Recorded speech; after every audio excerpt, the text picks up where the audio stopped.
Want this ripple intro?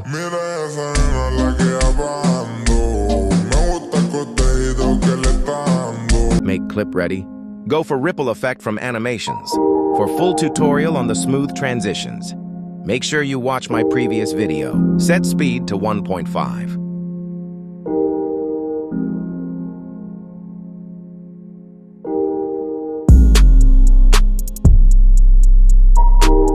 Detect where the ripple started.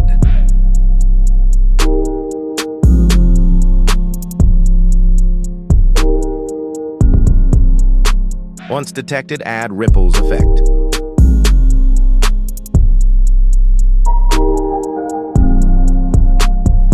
Set speed to 45, twist 80.